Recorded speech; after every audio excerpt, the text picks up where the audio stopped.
however جو بنیادی مقصد آج بات چیت کرنے کا ہے وہ یہ ہے کہ we need to understand a creeping national security threat that is internal, and that threat کا جو محور ہے, جو اس کا آپ کہہ سکتے ہیں جہاں سے ایمینیٹ ہوتی ہے, that is one delusional mind set and a delusional person جو کہ کیپٹیو ہے اپنی ذات کا, جس کے نزدیک اس کی ذات اور اس کی خواہشات ریاست پاکستان سے بڑھ کر ہیں.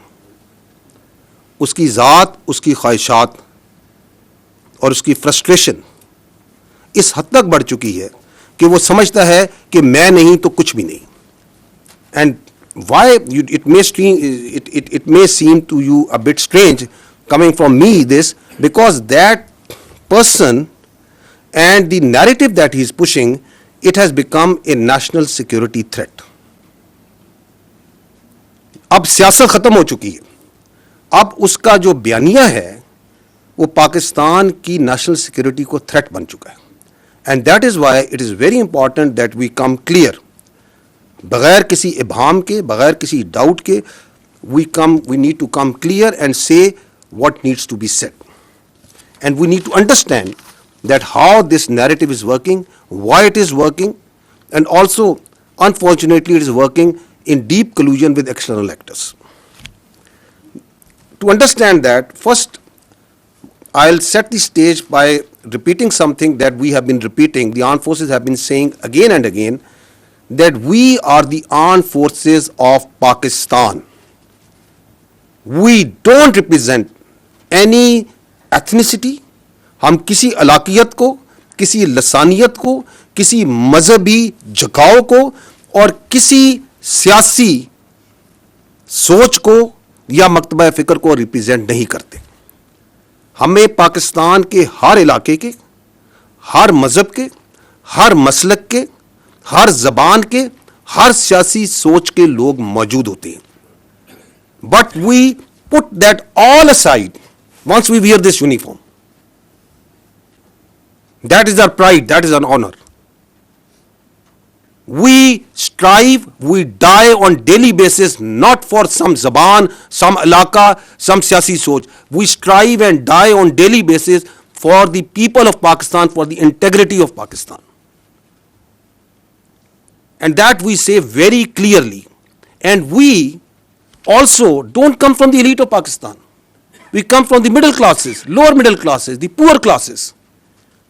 We don't strive, we are not pursuing the agenda of ہم کسی پولیٹیکل ایکٹر کا, کسی کلاس کا, کسی ایلیٹزم کا ایجنڈا لے کے نہیں چلتے. This is your armed forces. We are absolutely clear of the character of the armed forces of Pakistan, starting from soldier up to its field marshal. This is the way we are, this is the way we will. اگر کوئی اپنی ذات کے لیے, اپنے delusional mind set کے لیے, اپنی نارسس سوچ کے لیے اس آرمڈ فورسز کو اور اس کی لیڈرشپ پہ اٹیک کرتا ہے, then we will also come bare knuckle. There should be no doubt on that. Or that's why we request again and again کہ آپ کی سیاست ہوگی.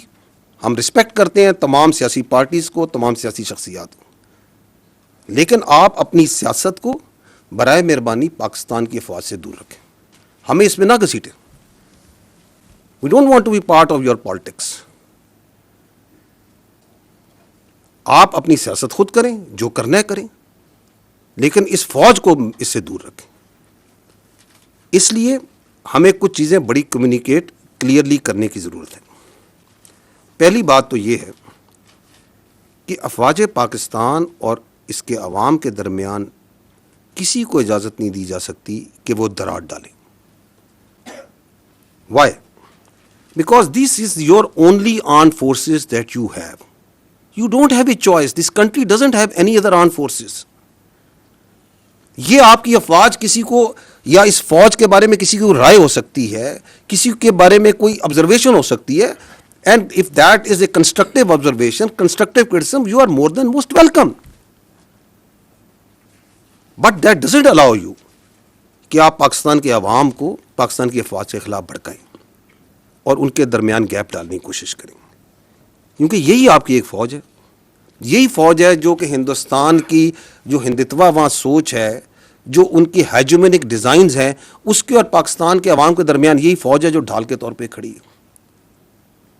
یہی فوج ہے جو کہ خوارجوں کے، خوارجین کے اور دہشت گردوں کے، اور جو افغانستان سے بیس آف آپریشن کو استعمال کر کے ہندوستان آپ پہ فتنہ الخوارج، فتنہ ہندوستان اور دہشت گردی ہے، اس کے اور عوام کے درمیان کون سی فوج کھڑی ہے؟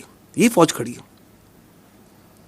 And we also know for a fact کہ ہر ملک میں ایک فوج ہوتی ہے. مشہور جملہ ہے نا، there always be an army in a country, if it's not yours it will be of your enemy.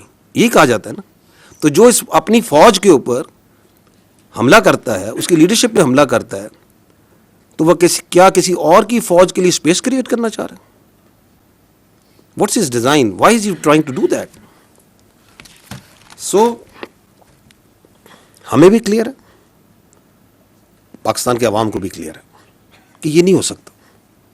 Because they understand, we understand, yes you can fool some of the people all the time. You may also fool all of the people some of the time, but you can never fool all the people all the time. So that's where we stand now. اس شخص سے جب کوئی ملتا ہے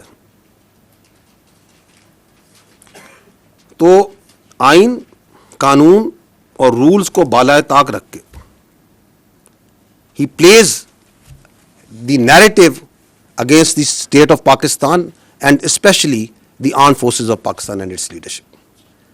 آپ مجھے بتائیں یہ کون سے آئین، قانون اور رولز میں اس بات کی اجازت دی جا سکتی ہے؟ کون سی سیاست پاکستان میں اس بات کی اجازت دیتی ہے کہ you go and meet a convict اور وہاں سے بیانیہ آ رہا ہو مسلسل against its own country's armed forces? یہ آئین کی کس شق میں درج ہے کہ اس بات کی اجازت ہے؟ You talk about the article 17 freedom of association, بڑا کلیئر لکھا ہے کہ فریڈم آف ایسوسیشن کی اجازت ہے، پولیٹیکل ایکٹیویٹی کی اجازت ہے، سبجیکٹ ٹو ریزنیبل ریسٹرکشنز. کون سی ریزنیبل ریسٹرکشن؟ کوئی ایسی چیز کی اجازت نہیں دی جائے گی جو کہ سیکورٹی اور انٹیگریٹی آف اسٹیٹ کے خلاف ہوگی. لکھا ہوا یا نہیں لکھا ہوا؟ آرٹیکل 19 کہتا ہے کہ فریڈم آف ایکسپریشن کی اجازت ہے، بالکل ہے، لیکن ایسی فریڈم آف ایکسپریشن کی اجازت نہیں دی جا سکتی جو کہ سیکورٹی، انٹیگریٹی اور ڈیفنس آف پاکستان کے خلاف ہو. لکھا ہوا یا نہیں لکھا ہوا؟ تو یہ کون سا قانون ہے، کون سا آئین ہے، کون سے رولز ہیں جس کے تحت آپ ایک کنوکٹ سے ملتے ہیں اور وہ پاکستان کی فوج کی، اس کی لیڈرشپ کے خلاف بیانیہ بنائے؟ ہماری سمجھ سے یہ بالاتر ہے. اور کس فوج کے خلاف بیانیہ بنا رہا ہے؟